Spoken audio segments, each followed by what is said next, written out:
आपका सब कैसे हो? बढ़िया हो? देखो, अभी है ना, संविधान के इंपॉर्टेंट 20 प्रश्न हम करने वाले हैं। तो चलो, लाइक का बटन दबा सकते हो तो दबाओ, अदरवाइज हम करते हैं शुरू। निम्नलिखित में से कौन सा सरकार के संघीय रूप का एक अनिवार्य तत्व नहीं है? संघीय रूप का लिखित संविधान, स्वतंत्र न्यायपालिका, शक्ति का विभाजन, शक्तियों का पृथक्करण। देखो दोस्तों, सरकार के एक संघीय रूप में शक्तियों का पृथक्करण एक आवश्यक तत्व नहीं है। तो आंसर हमारा होगा इसमें डी ऑप्शन राइट आंसर।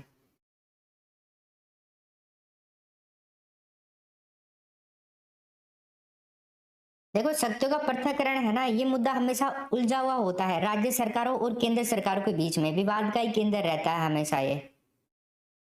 किसी भी पार्टी, राज्यों या फिर कोई भी संघ है, वो एक तरफा फैसले से बदला नहीं जा सकता है। तो आंसर होगा डी ऑप्शन। भारत के संविधान का 42वां संविधान संशोधन निम्न में से किस प्रधानमंत्री के काल में किया गया था? क्या उत्तर होगा इस प्रश्न में? कौन से प्रधानमंत्री थे वो? तो दोस्तों, यहां पर अपना आंसर होगा इंदिरा गांधी, तीसरा ऑप्शन। 42वां संविधान संशोधन और 44वां संविधान संशोधन, 4 और 2 6 होते हैं, 4 और 4 8 होते हैं। ये 1976 में हुआ था, ये 1978 में हुआ था। ठीक है, इसको मिनी संविधान भी बोला जाता है। 1976 में हुआ था। इंदिरा गांधी के नेतृत्व वाली कांग्रेस सरकार थी, इसके द्वारा आपातकाल लगाया गया था 1975 टू 1977 के दौरान।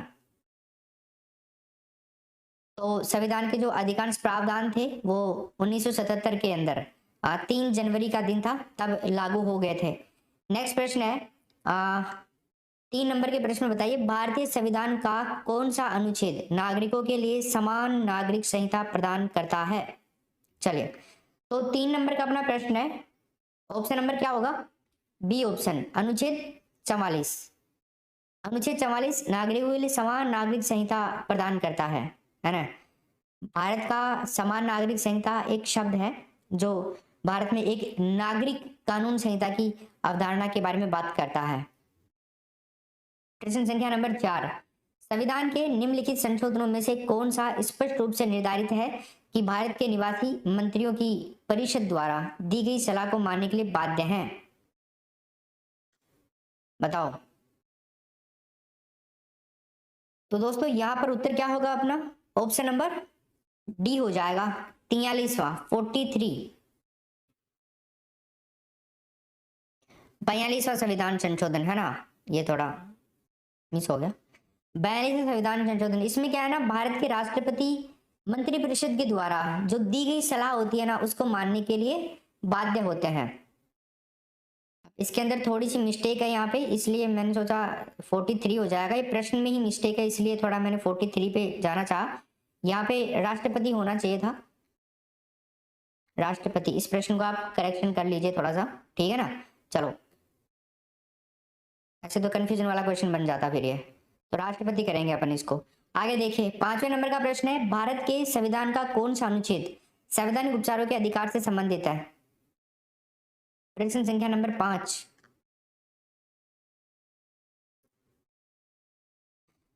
तो 5वें नंबर के प्रश्न में है ना दोस्तों, अपना आंसर होगा आर्टिकल 32, संवैधानिक उपचारों के अधिकार से संबंधित है ये।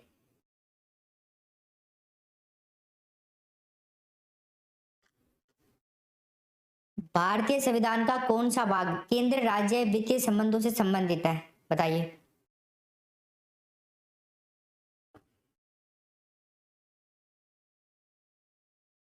क्या होगा इसमें आंसर?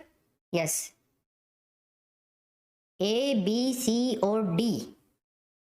दोस्तों, भाग 12 तीसरा ऑप्शन हो जाएगा, वित्तीय संबंधों से संबंधित है ये। 7वें नंबर का प्रश्न देखिए, संविधान सभा की मसौदा समिति के अध्यक्ष कौन थे? बताओ। मसौदा जो समिति है, इसके अध्यक्ष के बारे में पूछ रहा है। जवाहरलाल नेहरू, सरदार वल्लभ भाई पटेल, भीमराव अंबेडकर, के एम मुंशी। तो क्या उत्तर होगा? भीमराव अंबेडकर, तीसरा ऑप्शन। ठीक है। नेक्स्ट, भारत के संविधान में संघीय शब्द दिखाई देता है।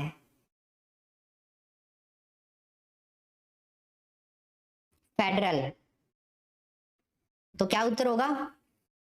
प्रस्तावना में, संविधान का भाग 3 में, आर्टिकल 368 में, उपरोक्त में से कोई नहीं।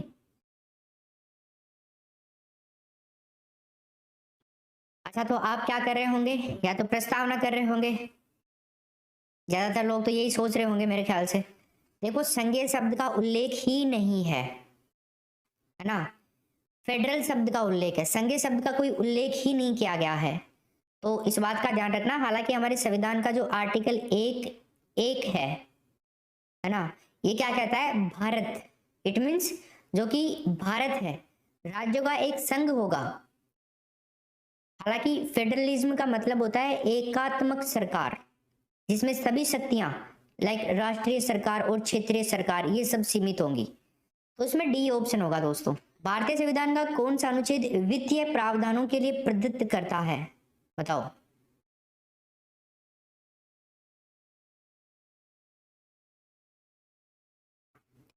तो 9 नंबर के प्रश्न में आंसर होगा आर्टिकल 360। भारतीय संविधान का आर्टिकल 360 जो है वित्तीय आपातकाल के रूप में प्रावधान करता है, और यदि राष्ट्रपति इस बात से संतुष्ट है ना कि ऐसी स्थिति उत्पन्न हो गई है किसी राज्य में जिससे कि वहां पे जो प्रशासन है वो आउट ऑफ कंट्रोल हो गया है, तो इस कंडीशन में वहां की जो सरकार है वो खतरे में है, तो ये काम किया जा सकता है। हालांकि ऐसा लगा नहीं है कभी, और ऐसा हो भी ना, राष्ट्रपति के द्वारा घोषणा हो सकती है। भारत के संविधान के अनुसार समानता का अधिकार शामिल नहीं है। बताइए। कानून के समक्ष समानता, पूर्व समानता, अवसर की समानता, अस्पृश्यता का उन्मूलन। तो यहाँ पर उत्तर होगा दोस्तों अपना ऑप्शन नंबर बी, पूर्ण समानता, सेकंड ऑप्शन। नेक्स्ट प्रश्न, संघ के लिए एक मंत्री के पद की शपथ का स्वरूप निहित है। प्रश्नों की लैंग्वेज बेशक हार्ड है, लेकिन आपके लिए बहुत इंपॉर्टेंट है, पढ़ना आपको ही पड़ेगा दोस्तों किसी भी हालत में। तो आंसर क्या होगा? तीसरी अनुसूची है ना, मंत्री पद की शपथ।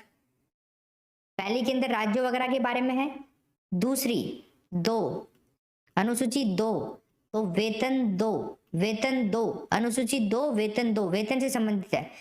अनुसूची तीसरी 3 शब्द आ रहे हैं, 3 से पैथ है 3, तो तीसरी अनुसूची याद कर। संविधान संशोधन अनुच्छेद 31C को भारतीय संविधान में जोड़ा गया किस संविधान संशोधन के द्वारा? 12 नंबर के प्रश्न में बताइए दोस्तों। ये था 25वां संविधान संशोधन, 25 नंबर का, तीसरा ऑप्शन होगा इसमें। हाँ, 1971 के अंदर। भारतीय संविधान की पंचायतों की शक्तियों को किस अनुसूची में रखा गया है? 13 नंबर के प्रश्न में आपको उत्तर बताना है। तो पंचायतों की बात कर रहा है ना, तो पंचायतों से संबंधित कौन सी अनुसूची है भाई? 11वीं अनुसूची। नगर पालिकाओं से संबंधित 12वीं अनुसूची है ना, दल बदल से संबंधित। चलो आगे देखते हैं। भारत के संविधान में न्याय शब्द का उल्लेख व्यक्त करता है, क्या बात को व्यक्त करता है? बताइए। नंबर 1 सामाजिक, राजनीतिक और धार्मिक न्याय, या तो फिर सामाजिक, आर्थिक और राजनीतिक सांस्कृतिक न्याय, या फिर सामाजिक, आर्थिक और राजनीतिक न्याय, या फिर आर्थिक और राजनीतिक न्याय। तो फ्रेंड्स इसमें उत्तर होगा तीसरा ऑप्शन, सामाजिक, आर्थिक और राजनीतिक न्याय को व्यक्त करता है ये। ठीक, आगे चलते। भारत की संविधान सभा के कितने सदस्यों ने, संविधान सभा के ऊपर कितने सदस्यों ने हस्ताक्षर किए? संविधान के ऊपर संविधान सभा के जो सदस्य थे उन्होंने कितनों ने हस्ताक्षर किए थे? 284, 294, 274, 244।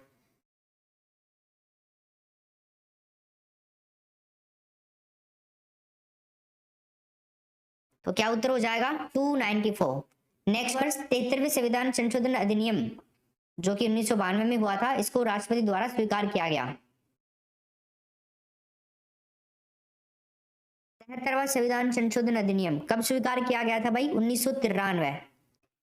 तीसरा ऑप्शन होगा अगला देखिए 17, भारतीय संविधान के निम्नलिखित में से कौन सा लेख भारत में नागरिकता से संबंधित है? नागरिकता से संबंधित कौन से आर्टिकल्स हैं, ये पूछ रहा है इसमें 17 नंबर के प्रश्न में। तो क्या उत्तर होगा? 5 से लेके 11, ऑप्शन नंबर तीसरा हो जाएगा। इस मामले से संबंधित कानून नागरिकता अधिनियम 1955 के अंदर लिखे हुए हैं भाई। भारत के संविधान के अनुसार आपातकाल के दौरान निम्न में से कौन सा अधिकार नहीं लिया जा सकता, बताइए।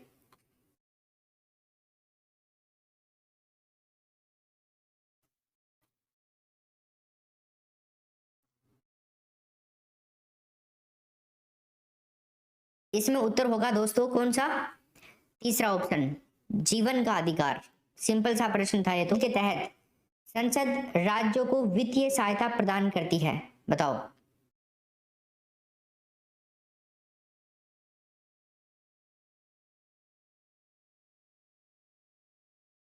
तो दोस्तों इसमें है ना अपना आंसर होगा अनुच्छेद 275।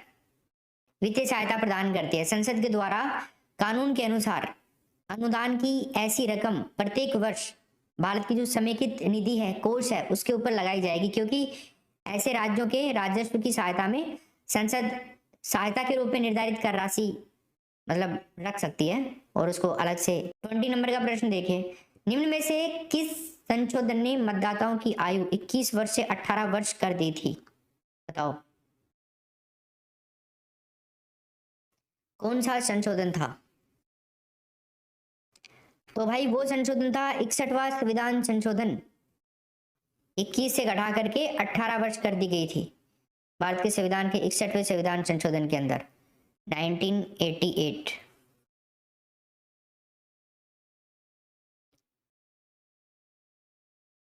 मतदान की उम्र को। और आर्टिकल 326 जो है ना, ये संविधान के अनुच्छेद 326 में संशोधन करके काम किया गया था, जो लोकसभा और विधानसभा के चुनाव में से रिलेटेड था। चलो, तो उम्मीद है आपको ये 20 प्रश्न अच्छे लगे होंगे। मुझे बताना कमेंट बॉक्स में कितने प्रश्न आपके सही हुए। ठीक है, जरूर बता के जाना कमेंट बॉक्स में। बड़े बेहतरीन प्रश्न थे ये, याद इनको आपको करना ही पड़ेगा। लगभग सारे प्रश्न संशोधन और जो आर्टिकल्स हैं संविधान के अनुच्छेद हैं उनसे संबंधित थे, इंपॉर्टेंट जो बार बार में एग्जाम में आते रहता है। Okay, thank you.